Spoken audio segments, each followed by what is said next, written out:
Ahojte, som Tomáš Lacko, pôsobím vo firme Touch for IT ako Head of Operations. Naša firma sa primárne zameriava na európsky a americký trh. Snažíme sa byť našim zákazníkom nielen dodávateľmi, ale partnermi,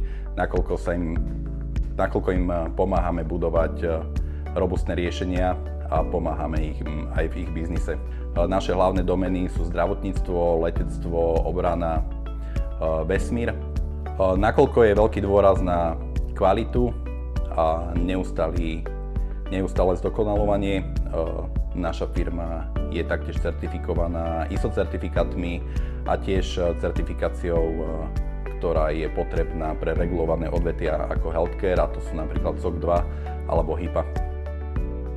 Našou hlavnou domenou, respektíve výhodou oproti zvyšku, snažíme sa nerobiť všetko, preto máme tieto vyhradené domény, v ktorých sa cítime ako doma, a preto budujeme domenovú znalosť, ktorá je veľmi potrebná a nepotrebujeme vlastne zisťovať vždy od zákazníka úplne všetko, nakoľko dané domény riešia veľmi podobné problémy.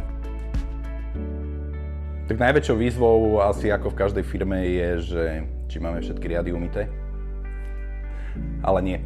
Celkovo najväčšou výzvou je držať krok s rýchlo rastúcou, respektíve rýchlo rozvíjajúcou sa technológiou, nakoľko požiadavky zákazníkov sa menia.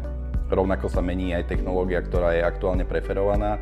Tiež aj vplyvom umelej inteligencie snažíme sa do procesov viac a viac vnášať pomoc práve týchto nástrojov a tým pádom skracovať životný cyklus celkového developmentu. Či už je to pri prototypovaní prvotných návrhov, či je to pri samotnej implementácii, alebo následne pri finálnej validácii daných výstupov.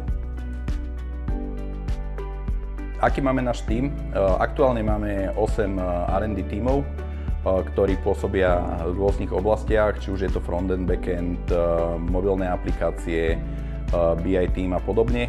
Stále hľadáme do týmu aj BI špecialistov tým, že rozhodnutie na datách je oveľa lepšie ako len nejaké hádanie a postavenie vecí na domnienkach. Aktuálne, čo máme stážistov v rámci firmy, primárne sú to kolegovia v DevOps týme, ktorí nám pomáhajú pri naštartovaní projektov, prípadne údržbe aktuálnych procesov, ktoré sú tam. Čiže toto máme aktuálnych stážistov. Taktiež pripravujeme stáž so strednou školou v spolupráci so Žilinským klastrom. Jeden zo zaujímavých projektov, ktorý máme už vyše 6 rokov, sa nachádza v US. Je to v podstate partner BigHeart, ktorého máme v podstate ako dlhodobého partnera. Čím je zaujímavý tento projekt, daná platforma, ktorú pre nich vyvíjame, vyžaduje spracovanie medických dát a aktuálne pomáha spracovávať dáta pre viac ako 1 milión užívateľov, ktorí využívajú služby tejto platformy. Aktuálne, čo v rámci firmy zastrešujeme, tak v rámci frontendov je to Angular a React, v rámci backendov primárne zameranie na Node.js, ale taktiež tam máme aj Python, Java a podobne. Máme tiež aj mobilné týmy, ktoré sa venujú či už natívnemu vývoju Androidu, iOSu, alebo potom je to vlastne kombinácia cez rôzne možnosti, ktoré ponúka aktuálna technológia.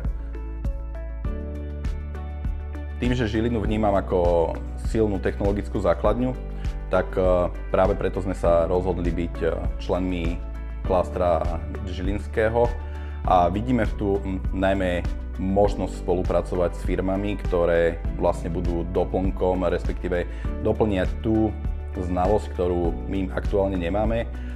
Prípadne je to smerovanie aj na hardware, nakoľko naši zákazníci nie vždy potrebujú len softverové riešenia, ale chcú dodávku balíka celkového, ktorý často obnáša aj hardware. V rámci firemného prostredia máme jeden, nazvem to, že dedikovaný tím evengerov, ktorí sa starajú o organizovanie rôznych akcií, nakoľko vieme, že nie len práca, ale aj smiech a voľnočasové aktivity sú dôležité pre spoluprácu a budovanie si vzájomnej dôvery. Tak máme viacero aktivít, ktoré riešime každoročne. Veľmi často spomínanou je aj každoročné Chorvátsko, kde takmer na týždeň sme offsiteovo. Riešia sa tam aj nejaké teambuildingové témy, ale taktiež je to aj priestor na budovanie vzájomných vzťahov a oddych.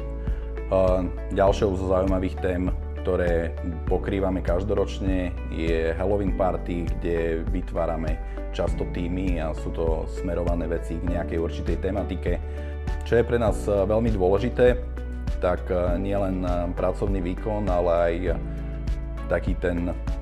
taká tá spokojnosť ľudí v tíme. Preto máme rôzne benefity, ako napríklad v rámci bratislavského ofisu máme fitness centrum, máme tam trénera, ktorý s ľuďmi chodí pracovať v podstate na týždennej báze. Čiže aby nie len tá duševná časť bola zachovaná v rámci nejakého rozvoja, ale tak dbať aj na to telesné, čiže aby človek vedel niekde vypustiť paru.